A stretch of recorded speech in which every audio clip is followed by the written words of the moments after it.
சீரோடும் சிறப்போடும் இந்த அரங்கிலே நடைபெற்றுக் கொண்டிருக்கிற அகில இந்திய தமிழ்ச்சங்கம் சார்பில் பாராட்டு விழா டெல்லியிலே சென்று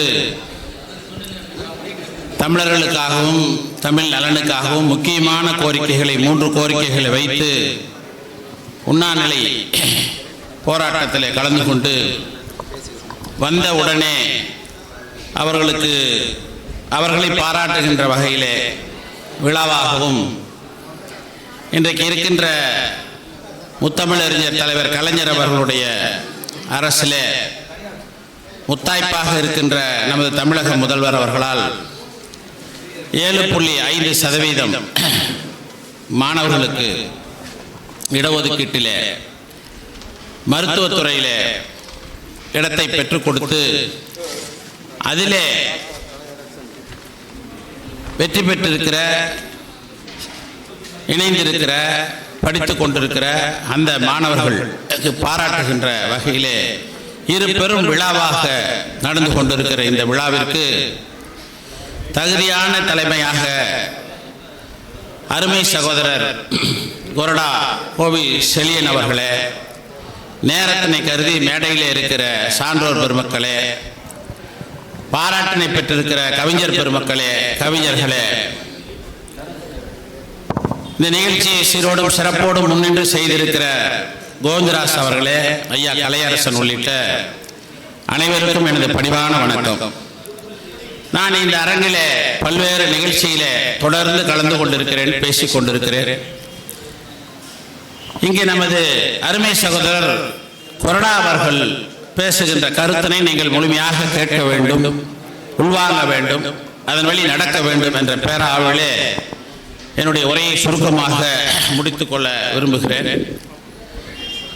நான் நேரு யுவகேந்திரா என்ற இந்த சேவை தொண்டராக நான் பணியை துவங்கியவன். பிறகு சட்டமன்ற உறுப்பினராக 2006-2011 பணியாற்றியவன். நான் பணியாற்றிய காலத்திலே சட்டமன்றத்திலே முத்தமிழறிஞர் தலைவர் கலைஞர் அவர்கள் முதல்வர். இதை ஏன் இங்கு குறிப்பிடுகிறேன் என்று சொன்னால், கலைஞர் அவர்களை தொடாமல் விழாவிலே எந்த விழாவாக இருந்தாலும் பேச முடியாது. இங்கு முதல்வர் அவர்கள் என்பதை விட கவிஞர் என்பதுதான் பெருமை என்பதை இங்கு குறிப்பிட்டு சொன்னார்கள். எனக்கு சட்டமன்ற உறுப்பினராக ஓமலூர் சட்டமன்ற தொகுதியுடைய வேட்பாளராக நான் இருக்கும் பொழுது எனக்கு வாக்குகளை சேகரிக்க ஐயா கலைஞர் அவர்கள் வந்தபோது ஒரு செய்தியை சொன்னார்கள். நல்ல தமிழக அரசு அமைய வேண்டும் என்று சொன்னால் இந்த தமிழரசுக்கு வாக்களியுங்கள் என்று சொன்னார். அதற்கு பிறகு சட்டமன்றத்திலே நான் அதிக வினாவை தொடர்கின்ற ஒரு சட்டமன்ற உறுப்பினராக தொடர்ந்து அந்த 5 வரிசையில சட்டமன்ற ஒரு உறுப்பினராக என்னை அறிவித்துக் கொண்டே இருப்பார்கள், வந்து கொண்டே இருப்பேன். நான் 5வது இடம், 4வது இடம், 2வது இடம், 3வது இடம். அப்ப அதன் வாயிலாக விவாதம் என்றெல்லாம் சட்டமன்றத்திலே வரும் பொழுது அந்த நேரத்தில் ஒரு செய்தியை சொன்னார். தமிழரசுக்கு பிரச்சனை வரும்போதெல்லாம் இந்த தமிழக அரசுக்கே பிரச்சனை வருகிறது என்று சொன்னார். இது ஏனுக்கு நான் குறிப்பிட்டு சொல்லுகிறேன் என்று சொன்னால், கலைஞர் அவர்கள் ஒரு கவிஞர், பன்முக கலைஞர். எனவேதான் அவருக்கு தமிழ்ச்சங்கம் கலைஞர் 100ஆண்டு விழாவினை இன்றைக்கு நடத்தி கொண்டிருக்கிறது. நாங்கள் கூட இங்கு என்னுடைய அருமை நண்பர் பொன்சந்திரன் அவர்கள், கோவிந்தராஜ் அவர்கள் மற்றும் சேலம் மாவட்ட முத்தமிழ் சங்கம், தமிழ்ச்சங்கம் எல்லாம் சேர்ந்து தமிழ்ச்சங்க கூட்டமைப்பின் சார்பாக அண்ணா நூலகத்திலே கலைஞர் 100ஆண்டு 100 கவிதை 100 கவிஞர்கள் என்ற தலைப்பிலே அங்கு விழாவினை சிறப்பாக நடத்தி வந்திருக்கிறோம். அதை கூட நமது கொரடா அவர்களுக்கு இங்கு நான் ஒரு புத்தகத்தை இங்கு வழங்கி இருக்கிறேன். அதைத் தொடர்ந்து சேலம் மாவட்ட முத்தமிழ் சங்கம் ஒரு நிகழ்ச்சியை நடத்திய போது தமிழிலே சேலம் மாவட்டத்திலே முதல் மதிப்பெண் பெற்ற மாணவர்கள் பள்ளியிலே, அரசு பள்ளிகளிலே அதை தேர்வு செய்ய நமது பொன்சந்திரன் அவர்கள் சென்று கேட்ட பொழுது அவர் ஒரு குறைவான மாணவர்கள் தான் இருப்பார்கள் என்ற ஒரு கணக்கிலே அவர் அதை நிகழ்ச்சியை தொடர்ந்து விட்டார். அங்கு சென்று பார்க்கும் பொழுது 500 மாணவர்கள் இருக்கிறார்கள் என்றால் 250 மாணவர்கள் தான் அந்த நிகழ்ச்சியை அன்றைக்கு கொடுக்க முடிந்தது. 500 மாணவர்கள் 99 என்ற அளவிலே மதிப்பெண்களை பெற்ற மாணவர்களாக தமிழில் இன்றைக்கு வளர்ந்து வந்து கொண்டிருக்கிறார்கள். ஒரு நிகழ்ச்சியாக இங்கு பரிசு சான்றிதழெல்லாம் கொடுக்கப்பட்டது. அந்த அளவிற்கு இந்த விழாவானது தொடர்ந்து இந்த சங்கத்தில் நடந்து கொண்டிருக்கிறது. இத்தனையும் தாண்டி இன்றைக்கு முத்தாய்ப்பாக நமது அகில இந்திய தமிழ் சங்கம் உருவாகி இருக்கிறது.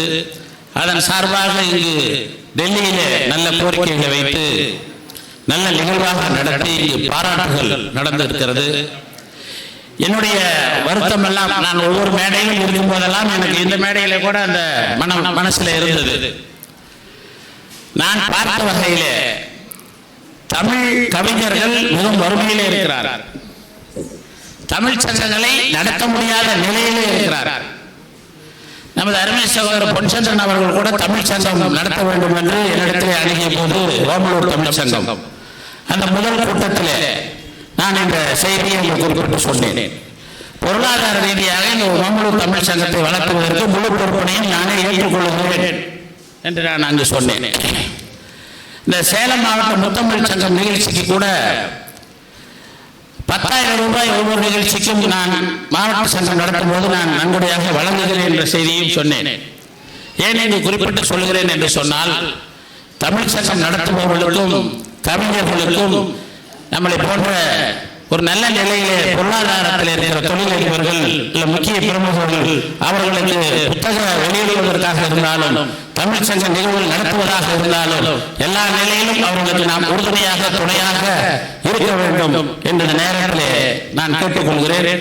இறுதியாக ஒரு செய்தி, இங்கு பேசும்போதெல்லாம் பேசுவதெல்லாம் சொன்னார்கள் மூத்த தமிழ் முதல் தமிழ். நான் சட்டமன்றத்தில் பேசும்போது கூட ஒரு நிகழ்வை சொன்னேன். மதராஸ் நீதிமன்றம் என்று இன்றும் இருக்கிறது, இன்னும் கூட மாறல. நான் சட்டமன்றத்தில் பேசினேன்.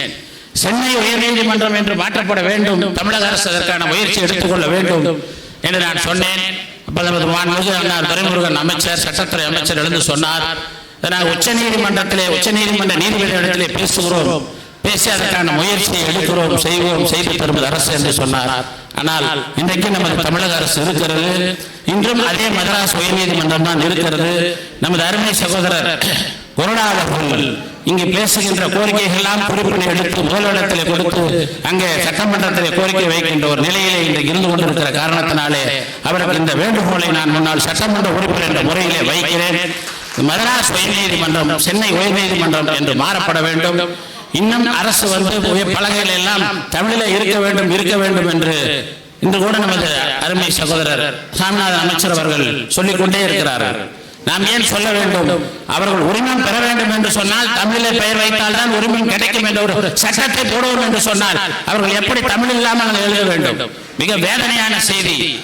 ஒரு ஹோட்டல்ல போறோம், டாய்லெட் என்ற ஆங்கிலத்தில் இருக்கிறது, ஜென்ஸ் என்ற ஆங்கிலத்தில் இருக்கிறது, லேடிஸ் என்ற ஆங்கிலத்தில் இருக்கிறது. மிக வேதனையாக இருக்கிறது. எல்லாம் ஆங்கில எழுத்தாகவே இருக்கிறது. ஒரு தொழில் நிறுவனத்தில் தமிழே இல்லாத ஒரு நிலை இருக்கிறது. இந்த நிலை தமிழ்நாட்டில் இருக்கக்கூடாது, இது மாற்றப்பட வேண்டும். அதற்கான முயற்சியை இன்றைக்கு நாம் எல்லாம் திராவிட கழக முன்னேற்ற கழக அரசில் இருந்து கொண்டிருக்கிற காரணத்தினாலே அருமேஸ்வரர் கொறடா அவர்கள் துணையாக நானும் இருந்து நானும் பல கேள்விகளை நான் தமிழுக்காக சட்டமன்றத்தில் தொடுத்திருக்கிறேன். அதெல்லாம் நிறைவேறாமல் இருக்கிறது. அதையெல்லாம் நான் தொகுத்து கொடுக்கிறேன். நமது அமைச்சர் சாமிநாதன் அவர்கள் அதற்கு துணையாக இருந்து கொண்டிருக்கிறார்கள். எனவே நீங்களும் அதற்கு துணையாக இருந்து இது போன்ற நிகழ்ச்சிகளை முழுமையாக கலந்து கொண்டு, இன்னொரு செய்தி என்னவென்று சொன்னால், இப்ப இங்க நிறைய சான்றிதழ் கொடுப்பது, கேடயம் கொடுப்பது, பொன்னாடை போற்றுவது போன்ற நிகழ்வு இருக்கிறது. இதை யார் கொடுப்பது? நமது அருமை சகோதரன் பல்வேறு நிகழ்ச்சியில கலந்து கொள்ள வேண்டிய நிலை. இப்போது செல்ல வேண்டும். மதியான நிகழ்ச்சியில அவர் வர வேண்டும். ஆனா முடியுமா முடியாதா என்று தெரியாது. ஆனா முழுமையாக ஒருவர் இருந்து அதை முடிக்க வேண்டும். எனவே என்னை பொறுத்தவரை தமிழ்ச்சங்க நிகழ்ச்சியில கலந்து கொள்ளும் பொழுது நான் முழுமையாக இருந்து நிறைவாக இந்த நிகழ்ச்சியை முடிக்கிற வகை நான் இருக்கிற ஒரு சூழ்நிலையை நான் உருவாக்கி இருக்கிறேன். நான் இந்த நிகழ்ச்சியை நிறைவாக இருந்து நடத்தி தருகிறேன் என்று சொல்லி அந்த தமிழ்ச்சங்க துவக்க விழாவிலே ஓமலூரில் ஒரே ஒரு செய்தியை சொன்னேன். தமிழை வளர்ப்போம் என்று சொன்னார்கள். நான் அந்த நிர்வாக இடத்தில் சொன்னேன், இழந்த தமிழை மீட்போம், மீட்ட தமிழை காப்போம், காத்த தமிழை வளர்ப்போம் என்று சொன்னேன். இன்றைக்கு அப்படித்தான் நிலை இருக்கிறது தமிழகத்திலே. இதை உருவாக்குவதற்கு உங்களாலும் நம்மளாலும் முடியும். அதற்கான முயற்சியை எல்லோரும் தொடர்ந்து செய்ய வேண்டும். அதற்கு நாங்கள் எல்லாம் துணையாக இருக்கிறோம் என்ற நேரத்தில் உறுதியை சொல்ல. நன்றி, வணக்கம்.